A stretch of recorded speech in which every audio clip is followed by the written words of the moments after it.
Hello प्यारे दोस्तों, आप सभी का स्वागत है आज की नई और मोटिवेशनल कहानी में। आज की कहानी बहुत ही खास होने वाली है।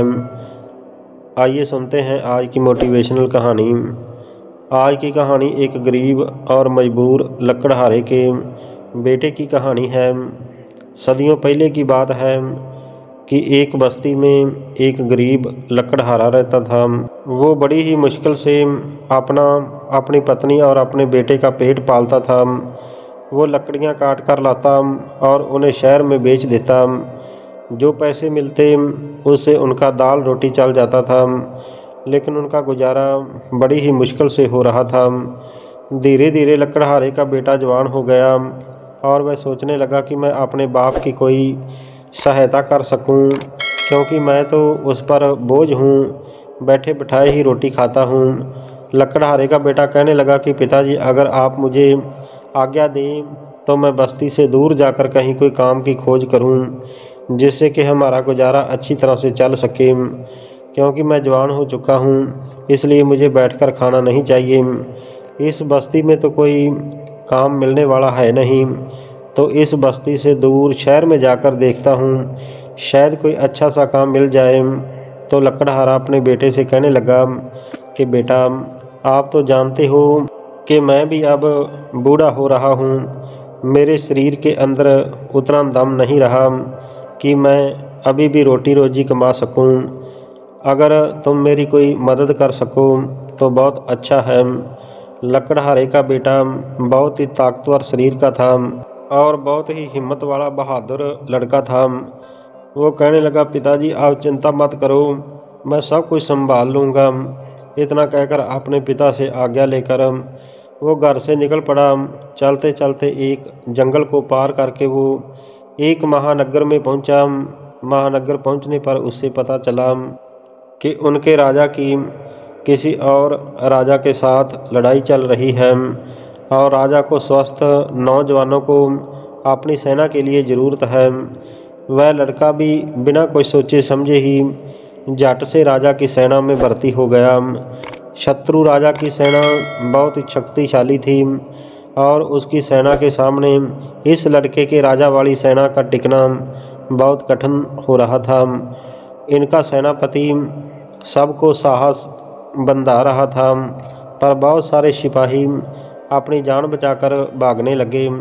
इस बहादुर लड़के ने ज़िंदगी को बहुत ही करीब से देखा था।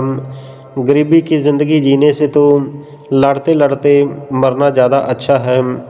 ये सोचकर उसने पीठ दिखाकर भागने वाले सभी सिपाहियों को शत्रु का बहादुरी से सामना करने के लिए उकसाया।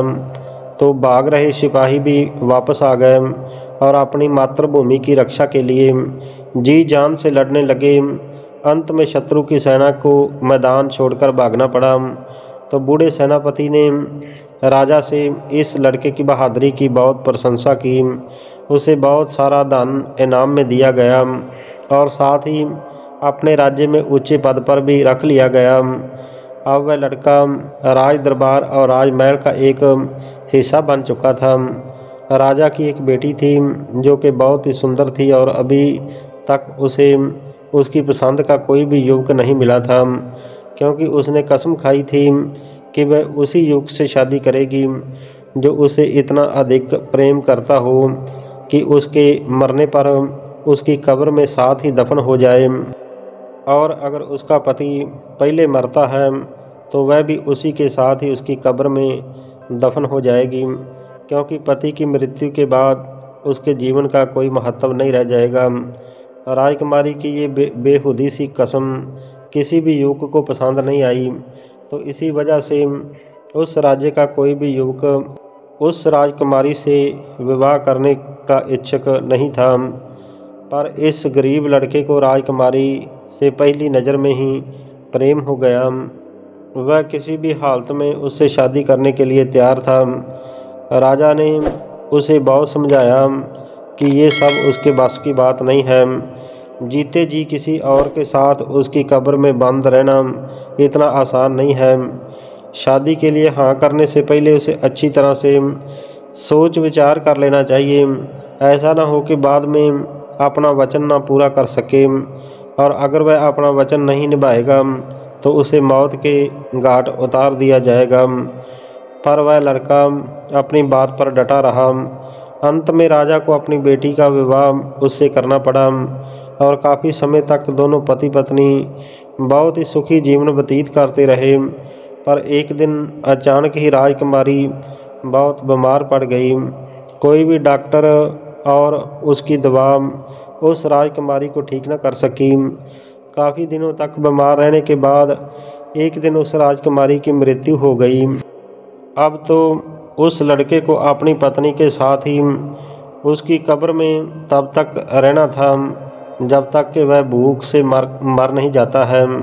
तो राजा को उस लड़के पर तरस आ गया, तो उसने अपनी बेटी के लिए एक बड़ी सी कब्र बनवाई और उस लड़के के लिए कुछ दिनों का खाना पानी भी उस कब्र में रखवा दिया कि बेचारा लड़का उस भोजन में से बहुत ही कम भोजन करता जिससे वह कुछ लंबे समय तक जीवित रह सके, क्योंकि जीते जी मरना उतना आसान नहीं था जितना कि उसने सोच रखा था।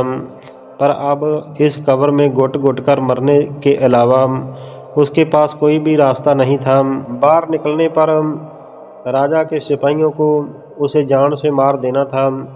तो धीरे धीरे उसका भोजन और पानी भी खत्म होने लगा। अब वह अपनी मौत का इंतज़ार करने लगा।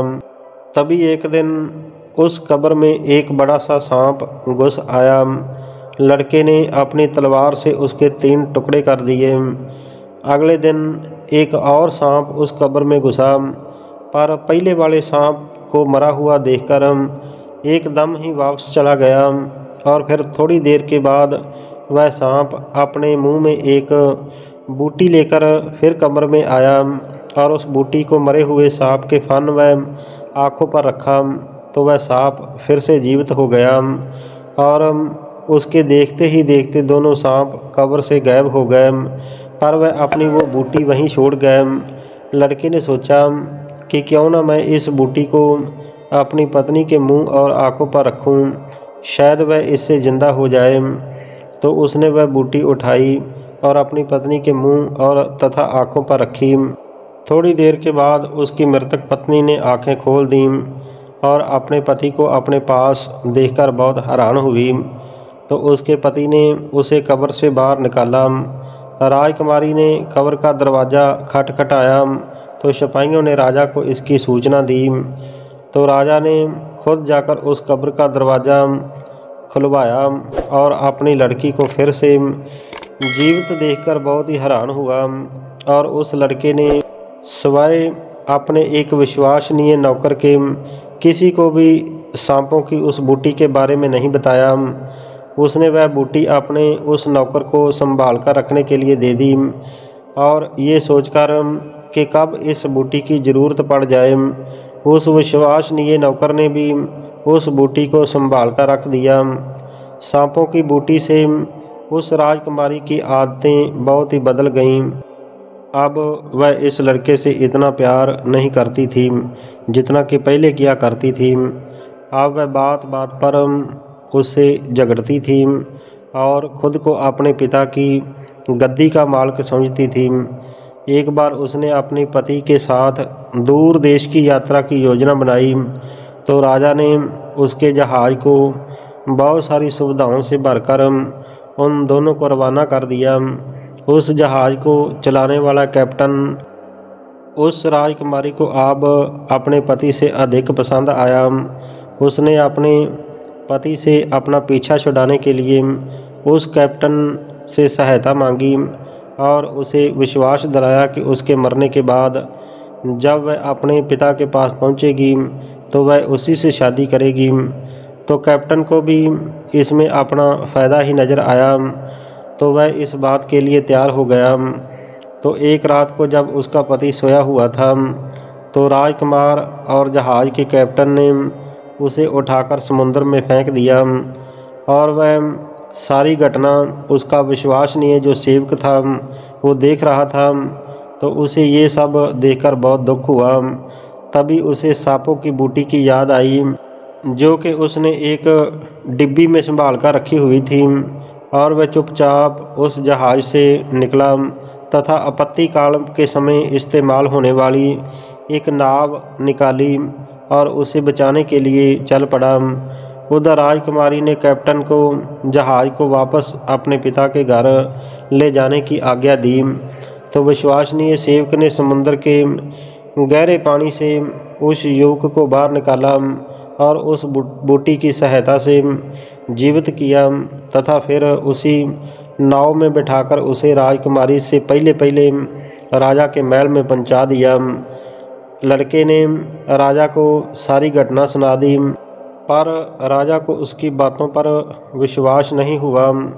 वह बोला कि मैं ये कभी नहीं मान सकता कि मेरी बेटी ऐसा नीच काम कर सकती है। जिस आदमी ने उसके लिए इतने दिन उसकी कब्र में गुजारे और फिर उसकी जान बचाई, वह उसे मारने की बात कैसे सोच सकती है। पर सच्चाई कभी छुप नहीं सकती। इतना कहकर उसने राजकुमारी के पति को अपने ही महल में छुपा दिया और अगले दिन उसकी बेटी का जहाज़ भी वापस आ गया।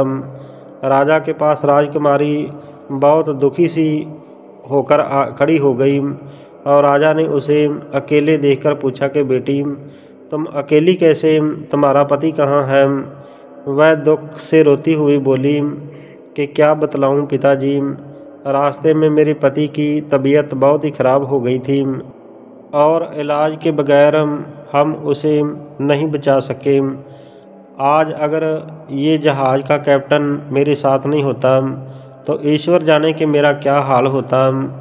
राजा अपनी बेटी की झूठी कहानी चुपचाप सुनता जा रहा था। फिर थोड़ी देर के बाद उसने उसके पति को दरबार में बुलवाया। अपने पति को देखकर राजकुमारी हैरान रह गई। उसे तो जैसे सांप ही सूंघ गया। वह अपने पिता से अपने झूठ के लिए माफ़ी मांगने लगी, पर पिता ने अपने सीधे साधे और सच्चे पति को धोखा देने के लिए अपनी बेटी को क्षमा नहीं किया। अगर कोई और उसके राज्य में ऐसा काम करता तो वह उसे जान से मरवा देता, लेकिन वो उसकी अपनी बेटी है, इसलिए उसने उसे एक टूटी हुई नाव में उस कैप्टन के साथ समुद्र में भिजवा दिया। राजकुमारी के रोने धोने पर राजा ने कोई भी ध्यान नहीं दिया और उन दोनों को मरने के लिए छोड़ दिया। तो इस तरह से राजा की बेटी और जहाज़ का कैप्टन समुद्र की आगोश में गुम हो गए और राजा की बेटी को उसके किए की सज़ा मिल गई, क्योंकि जो उसकी जान बचाने वाला उसका पति था उसने उसी के साथ ही आत्मघात किया था। राजा ने लकड़हारे के बेटे से अपनी बेटी की तरफ से माफ़ी मांगी और सोने चांदी और तोहफों से उसे नवाजा। लकड़हारे का बेटा खुशी खुशी अपने पिता के पास आया और सुख से अपना जीवन व्यतीत करने लगा।